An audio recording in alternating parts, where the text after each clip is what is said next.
আসসালামু আলাইকুম বন্ধুরা, চলে এলাম নতুন একটা ভিডিও নিয়ে। Hotel Transylvania part 1। চলুন গল্পটা শুরু করা যাক। গল্পের শুরুতে একটি ছোট্ট বাচ্চাকে দেখানো হয়। তারপর সেখানে একটি কালো ছায়া আসে। প্রথমে কালো ছায়াটাকে দেখে ভয়ঙ্কর মনে হলেও পরে বোঝা যায় এই লোকটি হলো এই ছোট্ট বাচ্চাটির বাবা। লোকটির দাঁত ও নখ দেখেই বোঝা যায় এই লোকটি হলো ড্রাকুলা। তাছাড়া তার কাছে ম্যাজিক্যাল পাওয়ারও আছে। তারপর তো দেখা যায় বাচ্চাটিও ড্রাকুলা। লোকটি তার বাচ্চাটিকে অনেক ভালোবাসতো, তাই বাইরে বের হতে দিত না। বাচ্চাটি আস্তে আস্তে বড় হতে থাকে। সে একটি জম্বি ইঞ্জিনিয়ারকে নির্দেশ দেয় বড় একটি প্রাসাদ বানানোর। রাতে ঘুমানোর আগে লোকটি তার বাচ্চাকে একটি ভয়ঙ্কর গল্প শোনায়। সেখানে মানুষদেরকে অনেক ভয়ঙ্কর দেখানো হয়েছে। বোঝানো হয় যে মানুষ তাদের জন্য একদমই ভালো নয়। এটা শুনে মেয়েটি তো অনেক ভয় পেয়ে যায়। সে খাটের নিচে লুকিয়ে পড়ে। তখন সে আবার বের হয়ে আসে তার বাবার কাছে। তারপর সে বের হয়ে দেখে যে তার বাবা তাকে গান শোনাচ্ছে, গিটার বাজিয়ে। অটোমেটিক গিটারটা বাজতে শুরু করে। যাই হোক, এই বাচ্চা মেয়েটির নাম হলো ম্যাভিস। ড্রাকুলাদের একটি নির্দিষ্ট বয়সে স্কিল আছে। সেই হিসাবে ড্রাকুলাদের স্কিল হলো বাদুড় হওয়া। ম্যাভিস একটি হেলমেট পরে রেডি আছে। সে এখন বাদুড় হয়ে উড়বে। প্রথম ধাপেই সে উড়তে সক্ষম হয় এবং এভাবেই সে উড়তে শুরু করে। এরপর 118 বছর তার পূর্ণ হয়ে যায়। মানুষের যেমন 18তে প্রাপ্ত বয়স হয়, তেমনি এদের হয় 118তে। তারপর ড্রাকুলা ভাবে তার মেয়ের 118তম জন্মদিনে ধুমধাম করে পালন করবে। অন্যদিকে সবাই তো প্রাসাদ তৈরির কাজ শুরু করে দিয়েছে। ড্রাকুলা কি করে, তার সব বন্ধু যারা মানুষের ভয়ে মাটির নিচে লুকিয়ে আছে তাদের সবাইকে সেই হোটেলে আমন্ত্রণ জানায়। ড্রাকুলার তৈরি নতুন হোটেলে সব মনস্টার একে একে আসতে শুরু করে। এই মুভিতে এদের অনেকে ভয়ঙ্কর দেখানো হলেও এদের ক্যারেক্টার অনেক মজার, দেখতে বেশ মজাই লাগে। ড্রাকুলা তখন সবাইকে বলে মানুষ আমাদের জন্য অনেক বিপজ্জনক। ওরা খুব খায় আর মোটা হয়ে যাচ্ছে আর পুরো পৃথিবীটাই দখল করে নিচ্ছে। এখানে কিন্তু কোনো ভয় নেই, এখানে আমরা নিরাপদে থাকতে পারি। আর এখানে মানুষ আসতেও পারবে না।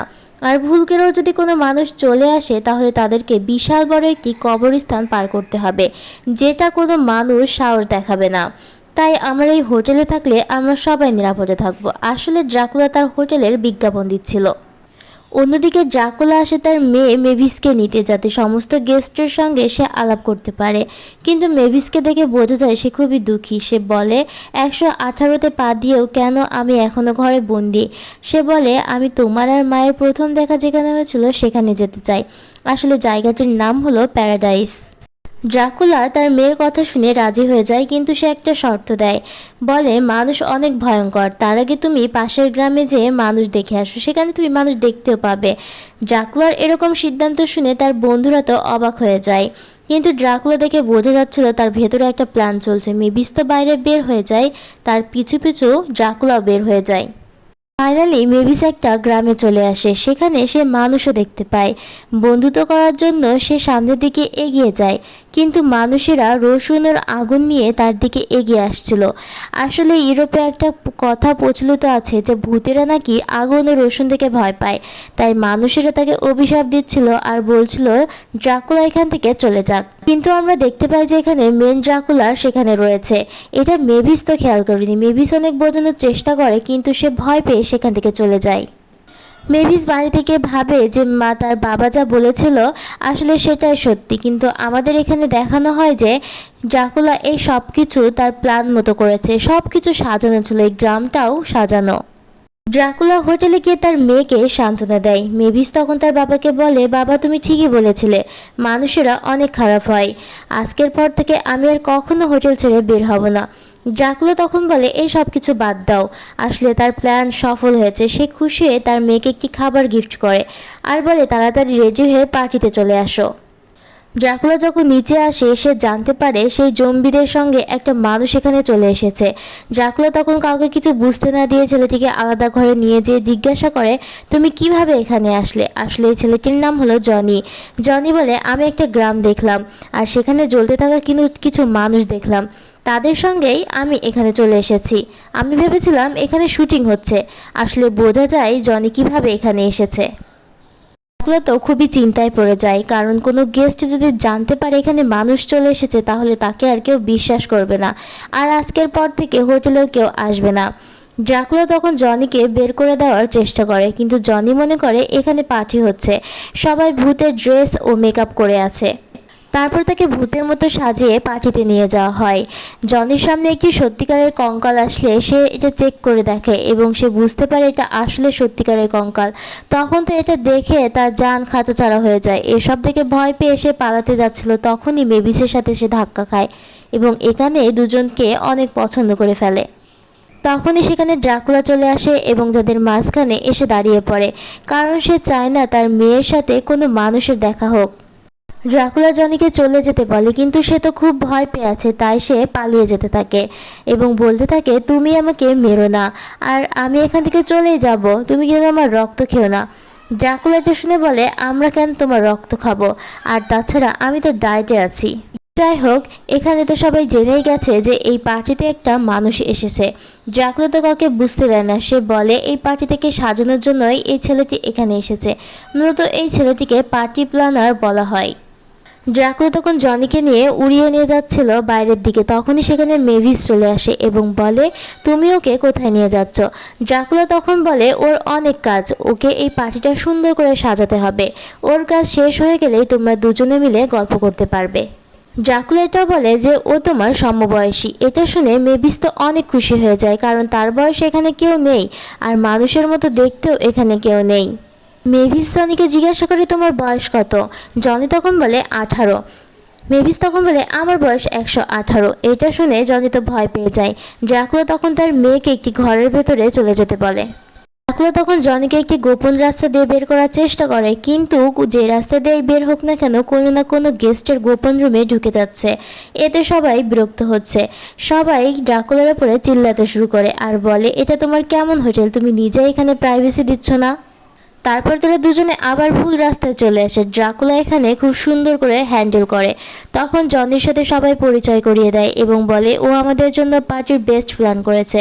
জনির প্ল্যান অনুযায়ী পার্টি শুরু হয়, কিন্তু জনি খেয়াল করে দেখা যে এখানে খুবই বোরিং সেলিব্রেশন হচ্ছে।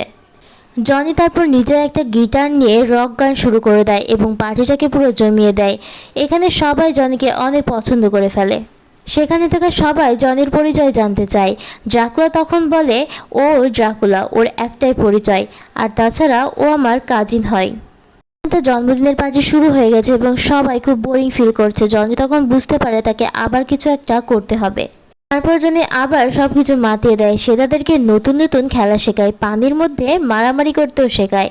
এভাবে সেখানে থেকে সবাই জনিকে আরও বেশি পছন্দ করে ফেলে এবং বলে, জনি তুমি অনেক কুল। কিন্তু জনি এসব করতে গিয়ে খেয়াল করে না যে সে যে মেকআপ করেছিল সেটা আস্তে ধীরে উঠে যাচ্ছে। সেখানে থাকা একজন বলে, জনি তোমার রং উঠে যাচ্ছে। এটা শুনে ড্রাকুলা সেই সুইমিং পুলের সমস্ত পানি সরিয়ে দিয়ে কবরস্থানের সামনে নিয়ে আসে এবং বলে, তুমি এখান থেকে চলে যাও। জনিকে সে ভয় দেখিয়ে তার স্মৃতি মুছে ফেলতে চেষ্টা করে, কিন্তু দুর্ভাগ্যবশত তার স্মৃতি মুছতে পারে না, কারণ জনি চোখে লেন্স পড়ে আসে। এটা দেখে ড্রাকুলা অনেক রেগে গিয়ে তাকে আরও ভয় দেখাতে শুরু করে। এরপর জনি সেখান থেকে চলে যাচ্ছিল, কিন্তু সেখানে মেভিস চলে আসে। মেভিস তখন বলে, তুমি আমার সাথে চলো, আমি তোমাকে একটি জায়গায় নিয়ে যাব। তারপর তারা দুজনে হোটেলের সব থেকে উঁচু জায়গায় উঠে পড়ে। মেভিস তখন বলে, আমি কখনো সূর্য দেখিনি, এর আগে অনুভব করেছি কিন্তু সূর্যকে কখনো দেখতে পাইনি। আসলে ড্রাকুলারা সূর্যের আলো সহ্য করতে পারে না।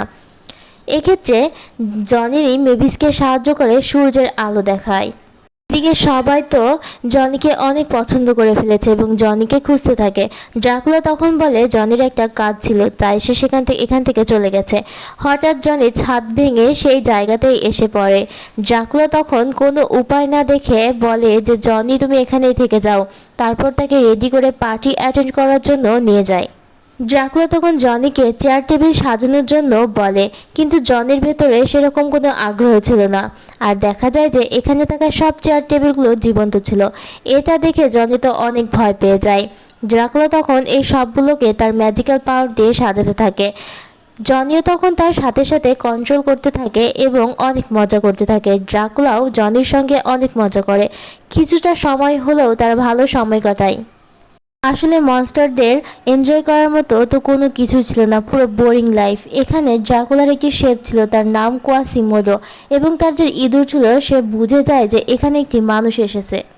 সেই ইঁদুরটা তখন শেফকে গিয়ে সব কিছু বলে দেয়, আর ড্রাকুলা তখন বুঝতে পারে মানুষ অতটাও খারাপ নয় যতটা সে মনে করে। কিন্তু ততক্ষণে সেই শেফ জনিকে কিডন্যাপ করে নিয়েছে। ড্রাকুলা তখন তার সমস্ত সেনাদের বলে জনিকে খুঁজে বের করো, কিন্তু তখন জানতে পারে যে তার মেয়েও তাকে পছন্দ করে ফেলেছে। তখন সে তো আরও তাড়াহুড়ো করে ফেলে, কিন্তু সেই শেফ খুবই শক্তিশালী এবং কৌশলী ছিল, তাকে ধরা ছিল খুবই মুশকিল। সে সেখান থেকে পালিয়ে যায়। এদিকে মেভিস যখন বলে আমি জনিকে পছন্দ করি এবং তাকে বিয়ে করতে চাই, এটা শুনে ড্রাকুলা তো আরও হতাশ হয়ে যায়, সে খুবই চিন্তায় পড়ে যায়। এদিকে কোয়াসিমোডো তো জনিকে ধরে বারবিকিউ করা শুরু করে দিয়েছে।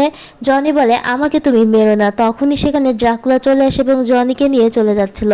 তখন কোয়াসিমোডো বলে আমি বাইরে থাকা সকল গেস্টদের বলে দেব যে এখানে একটা মানুষ এসেছে, আর তারপর থেকে তোমার হোটেলে কেউ আসবে না।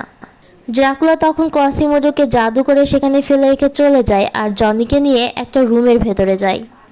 ড্রাকুলার ডোটানায় ছিল, তখন সে একটি রুমে নিয়ে যে ছবি দেখায়। জনি তখন ছবিটা দেখে বলে ইনতো ড্রাকুলা কাপল।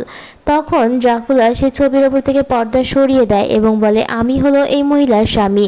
আসলে আমি যেখানে থাকতাম সেখানকার লোকজন জেনে গিয়েছিল যে আমি একজন ড্রাকুলা, তাই সবাই সেখানে মেনে নিতে পারেনি। আর আমাদের বাড়িতে সবাই মিলে আগুন ধরিয়ে দেয় এবং আমার মেয়েকে বাঁচানোর জন্য আমার স্ত্রী জীবন দিয়ে দেয়। এইসব ঘটনা শুনে জনি তো অনেক কষ্ট পায়। তখন সে মনে মনে ভাবে সেও তো একজন মানুষ, যখন এখানকার সবাই জানতে পারবে সে একটা মানুষ, হয়তো তাকে কেউ পছন্দ করবে না, ড্রাকুলার মতনই তার অবস্থা হবে। আর তাছাড়া মেভিসকেও তার দুনিয়ায় নিয়ে যেতে পারবে না। এইসব বিষয় নিয়ে সে অনেক চিন্তা ভাবনায় পড়ে যায়। ড্রাকুলা তখন বলে তুমি এসব নিয়ে চিন্তা করো না। এদিকে রাতে তো জন্মদিনের পার্টি শুরু হয়ে যায়। এরপর জন্মদিনের লাস্ট ডে চলে আসে এবং ড্রাকুলা তার মেয়ের জন্য একটি গিফট অ্যারেঞ্জ করে সবাই মিলে সেখানে নাচ গান করতে থাকে। তখন সেখানে ম্যাভিস চলে আসে এবং জনিকে কিস করে ফেলে। এটা দেখে ড্রাকুলা তাদের ওখানে চলে আসে, তার সঙ্গে সঙ্গে কোয়াসিমোডো সেখানে চলে আসে এবং সবাইকে বলে এই হোটেলে একটি মানুষ এসেছে, তোমরা কি সবাই সেটা জানো? এবং বলে জনি একটা মানুষ। এই কথা শুনে সেখানে থাকা সবাই দৌড়াদৌড়ি ছোটাছুটি করতে থাকে, কিন্তু ম্যাভি সেখানে দাঁড়িয়েছিল। অ্যাকচুয়ালি সে তো অনেক পছন্দ করে ফেলেছে। জনি যে একটা মানুষ এটা মেভিসের কাছ থেকে লুকিয়েছে, এটা তার কষ্টদায়ক মনে হয়নি। কিন্তু ড্রাকুলা আর জনির মধ্যে কথা হয়েছে যে সে কষ্ট দিয়ে এখান থেকে চলে যাবে। কষ্টটা সে এ কারণে দেবে যাতে মেভিস তাকে আর কখনো মনে না রাখে। জনি পছন্দ করা সত্ত্বেও মেভিসকে বলে আমি মনস্টারকে একদম পছন্দ করি না। এই কথা বলে সে সেখান থেকে চলে যায়। তার সঙ্গে সঙ্গে সেখানে থাকা সব মনস্টার সেখান থেকে চলে যায়।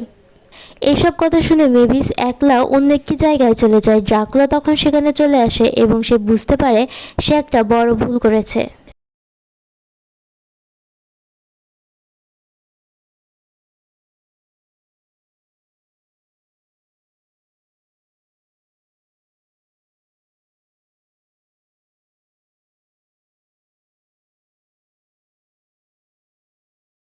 তখন সেখানে থাকা সবাই বলে আমরা জনিকে অনেক পছন্দ করতাম, তোমার ভয়ে আমরা কিছু বলতে পারিনি। তখন তারা সবাই মিলে বেরিয়ে পড়ে জনিকে খোঁজার জন্য, কিন্তু জনি যে কোথায় আছে তারা তো কিছুই জানে না। তবুও তারা খুঁজতে বের হয়। তখন সেখানে উলফের কিছু সদস্য দেখানো হয়। জনির একটা জ্যাকেট দিয়ে সেই উলফের মেয়েকে শোকানো হয়। এর মাধ্যমে জনিকে খুঁজে বের করা হবে। ভেনি তখন বলে যে ও এয়ারপোর্টের দিকে গেছে, এয়ারপোর্টের দিকে গেলেই তোমরা খুঁজে পাবে আর খুব তাড়াতাড়ি ফ্লাইটে ছেড়ে চলে যাবে। তখন তারা সবাই মিলে সেই দিকে ছুটতে থাকে। ওরা যে রাস্তা দিয়ে এয়ারপোর্ট যাবে সেই রাস্তাতে একটা অনুষ্ঠান চলছে। মূলত সবাই এখানে ভ্যাম্পায়ার বা হ্যালোউইন টাইপের পার্টি হচ্ছে। কিভাবে যাবে তারা বুঝতে পারে না, যেহেতু সেখানে অনেক ভিড় ছিল। সেখানে সব মানুষেরা মনস্টার সেজে রয়েছে। তারপর তারা নিচে নামে এবং সেখানে দেখতে পায় নিজেদের মতো সব প্রতিমূর্তি রয়েছে। তখন সের ওপরে একজন উঠে বলে আমি হলো আসল মনস্টার, তোমরা আমাকে দেখে ভয় ভয়। কিন্তু সব মানুষেরা মনে করে ও হয়তো হ্যালোউইন পার্টিতে মেকআপ করে আছে, কেউই তাকে দেখে ভয় পায় না। আসলে মানুষ তো এখন বিশ্বাসই করে না যে মনস্টার বলে কিছু একটা ছিল বা আছে। তখন সবাই যারা বুঝতে পারে এরা আসল ড্রাকুলা, তখন যারা ড্রাকুলা সেজেছিল তাদের সাহায্যেই ড্রাকুলাকে সাহায্য করে এয়ারপোর্টের দিকে পৌঁছাতে। যদিও ড্রাকুলার এয়ারপোর্টে পৌঁছাতে অনেকটা দেরি হয়ে যায়, তারপরও সে এয়ারপোর্টের দিকে যাওয়ার জন্য বাদুড় হিসেবে ছুটতে থাকে।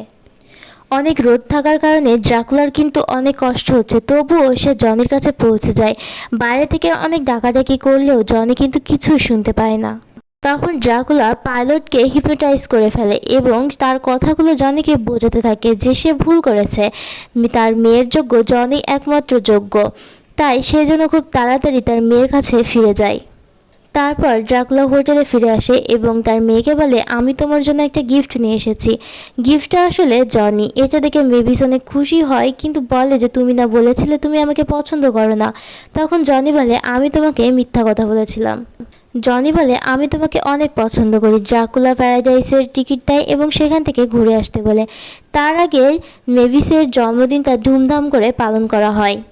118 বছর পর ড্রাকুলাই প্রথম এত মজা করে এবং একটি রক গানও গায়। আর এর সাথে সাথে এই গল্পটিও এখানেই শেষ হয়ে যায়।